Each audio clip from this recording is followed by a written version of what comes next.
In Hispanic America, autocratic governments are present in all history books. But the regime that Alfredo Stroessner presided over in Paraguay is unique in its kind. It is the longest-lasting government in South America to this day, with a tenure of almost 4 decades. Alfredo Stroessner was the undisputed owner of the historical course of Paraguay, a country with a tumultuous history like the rest of the region, which in the face of political chaos found in the strong gendarme the milestone that would mark a before and after in the evolution of that nation.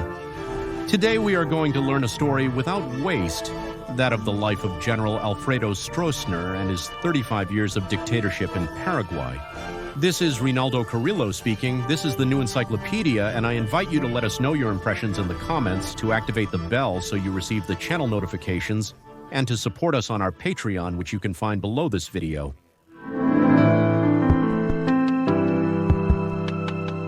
Alfred Stroessner was born in 1912 into a colorful family. On one hand, his mother came from a well-off family of Spanish descent, and on the other, his father was one of the first German immigrants who arrived in Paraguay at the end of the 19th century. Together, they founded a brewery that served as the economic support for the care of the young Stroessner. During his adolescence, Alfredo became interested in the military world, and at 17 years old, his uncle helped him to join the Paraguayan army, where he soon climbed to the rank of lieutenant, showing good skills of talent and leadership. As he grew up, Stroessner was a witness to the turbulent political reality of Paraguay. At just 20 years old, the young military man is sent to the Chaco War to defend Paraguayan sovereignty on the front line in a territorial dispute with Bolivia. His baptism by fire was in the battle for the recovery of Fort Boquerón, which triggered a series of bloody battles that lasted for 3 weeks. The war ended in July of 1935, with 60,000 casualties on the Bolivian side and 30,000 casualties on the Paraguayan side. The good Paraguayan performance in military terms accelerated Stroessner's growth in the army, as in the following years he progressed through the ranks to become a staff officer in 1945. Paraguay begins its independence process at the beginning of the 19th century, and it is finally formalized in 1842. From there, it had a development similar to many countries in the region, marked by external and internal wars and abrupt changes of government that did not achieve lasting stability, with the traditional clash between conservatives and liberals and brief periods of economic development. In 1887, the Colorado Party was founded, which grouped nationalist and conservative tendencies. Alfredo Stroessner would later join this party.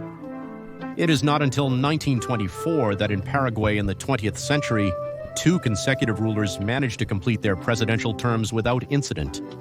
Returning to Stroessner and to 1935, with the end of the Chaco War between Paraguay and Bolivia, a very politically turbulent period opens up for Paraguay. From 1935 to 1954, when Stroessner assumes power, there would be at least 10 presidents in Paraguay, numerous coups, an 8-year dictatorship, and a civil war that we will mention later with tens of thousands of dead and exiled. It was the clamor of many Paraguayans that the endless intrigues and permanent changes of command should end. During this time, Stroessner also met who would be his wife and first lady, the teacher Eligia Mora, also remembered as Eligia Stroessner. With her, he would maintain a long marriage from which 3 children were born, but he secretly had several extramarital relationships with different women, fathering around 30 children outside of marriage. Already as a staff officer since 1945, holding an important position in the armed forces, Alfredo Stroessner was involved in another violent conflict in Paraguay, but this time of an internal nature. By 1947, the Paraguayan Civil War broke out. The government, then presided over by leader Eugenio Morínigo, a nonpartisan military man, had decided to form a coalition government with different political sectors to ensure the stability of his regime. Among the parties gathered in the coalition was the historic Colorado Party, the long-standing political group to which Alfredo Stroessner belonged. But the alliance lasted until the Februarista Revolutionary Concentration Party was ousted from the government, which triggered an uprising of its supporters to seize power. In this uprising, which soon turned into a civil war, the government and the Colorado Party had to face liberals, communists, social democrats, independents, and a sector of the armed forces united against them. Alfredo Stroessner played a leading role in the fight against the subversives. Supported also with weaponry sent by the government of Juan Domingo Perón, Stroessner and the rest of the officers loyal to the government managed to quell the rebellion by surrounding the insurgents. Despite the Civil War's brevity, its outcome was a significant milestone for Stroessner and Paraguay. On one hand, the Colorado Party solidified its dominance in Paraguayan politics. And on the other hand, Stroessner's addition to the Morenigo government and his affiliation with the Colorado Party would lead him to the upper echelons of power, where he would be just a few steps away from becoming the new ruler of the Paraguayans. But he still had a way to go. The Civil War resulted in more political instability and social unrest. The armed forces had suffered countless casualties, and the internal power struggles continued with greater force.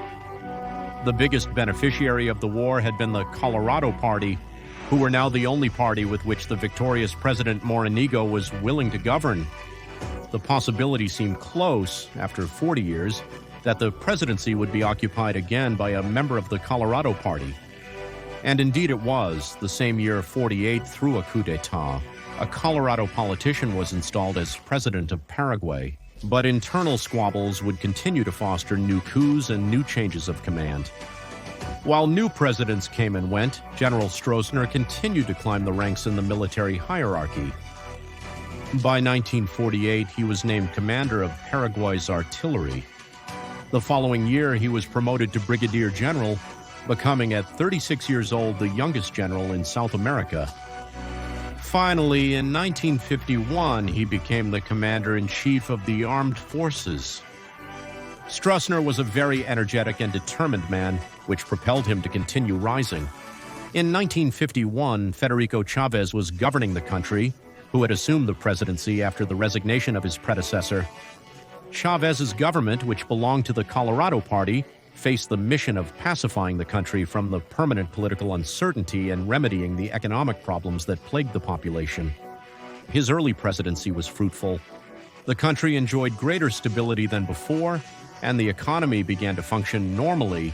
But as the years went by, new problems arose that plunged the country back into crisis and uncertainty, and the Colorado Party, which was his last hope, had turned its back on this ruler. In that context, Alfredo Stroessner, who was one of the country's main military figures, had been quietly garnering support, decided to execute as the leader of a group of military men a new coup d'etat that did not require a single shot. In this coup, President Federico Chavez is overthrown, a provisional president is appointed to call elections, and a military junta known as the Government Junta of the Republic is established. In August, 3 months later, Stroessner formally assumes the presidency of Paraguay.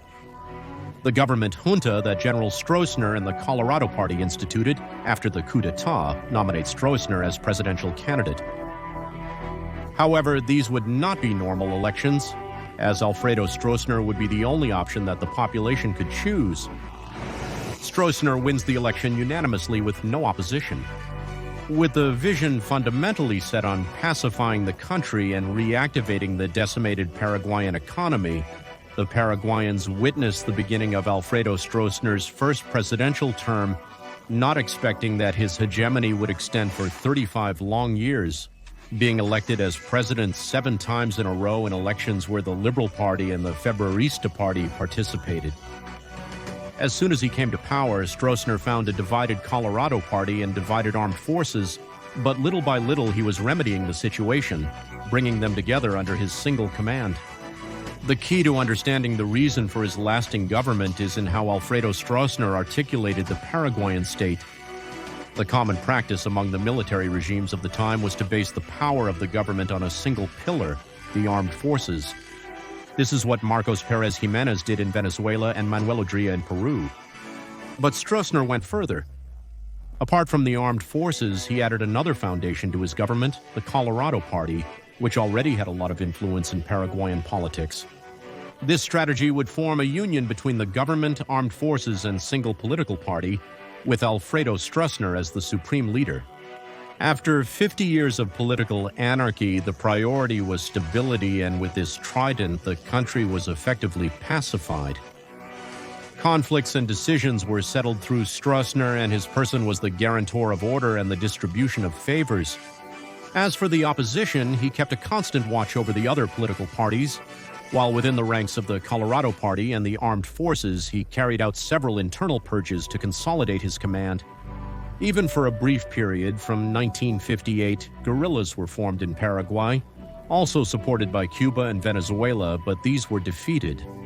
According to the Truth and Justice Commission that was created after his long mandate, during his regime there were almost 19,000 victims of mistreatment, 337 disappeared and 58 executed, especially communists and unionists.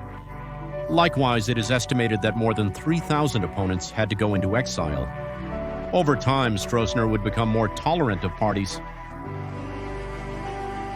In the economic sphere, Stroessner's government policies produced positive outcomes. Stroessner also confronted a grave economic and social crisis in the country. For much of his term, Paraguay experienced a period of economic growth, driven primarily by agriculture, livestock, and hydroelectric power production.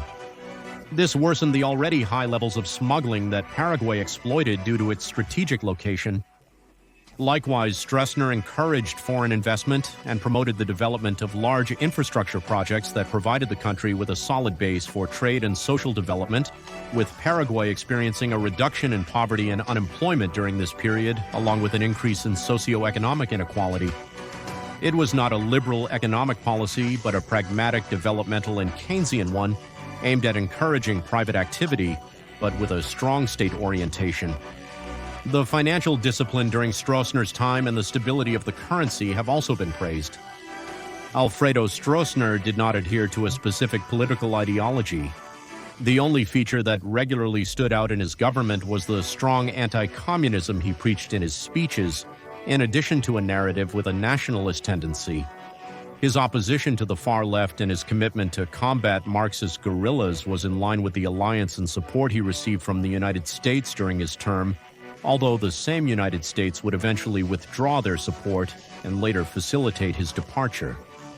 In his speech, the regime appealed to nationalism with insistent references to Paraguayan bravery demonstrated in the country's continuous wars. And around the figure of Stroessner, a personality cult was built that exalted his patriotism and his historic leadership of the Colorado Party, with his name present everywhere in the country. Stroessner exercises the presidency with the same personal character. It was a patrimonial government where the leader was the guarantor of public order and therefore the one who had to manage the interests of the various Paraguayan sectors. Some he won over by conviction, others he bought, distributed privileges, and others he pursued. And as the years went by, in the upper echelons of power, business and trade networks were built, coupled with economic monopolies in which those close to the government participated. Among the most notable projects developed by his government, one of the most remembered is the Itaipu Dam. Built in collaboration with Brazil, this impressive hydroelectric work, located on the Paraná River, became one of the largest energy generators in the world and remains an important source of electricity for Paraguay and Brazil. Likewise, his government executed a vast road plan that included the construction of many roads, bridges, and transportation systems that optimized connectivity and facilitated trade within and outside the country. On the other hand, to take advantage of the triple border with Brazil and Argentina, the Stroessner government promoted the development of the City of the East, located at the eastern end of the country. Since its dizzying economic takeoff in the 70s, the city is an important commercial and business center to the region, attracting tourists and traders from all over the world. Currently, it surpasses the cities of Argentina and Brazil, which are also located in the triple border region. The Stroessner government also achieved a significant volume of housing construction for the most disadvantaged population in urban areas. This included building neighborhoods and developing urbanization projects. Despite his conservative origins, Stroessner's relations with the church were not very good, largely due to the public opposition that the Paraguayan clergy regularly expressed against his government from the beginning. The conflict between Stroessner and the church peaked in the 1960s and 1980s.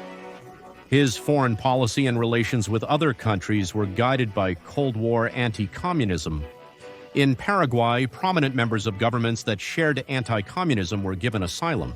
National Socialist officials were protected after the Second World War, Perón when he was overthrown, Somoza when he was deposed, and other renowned leaders.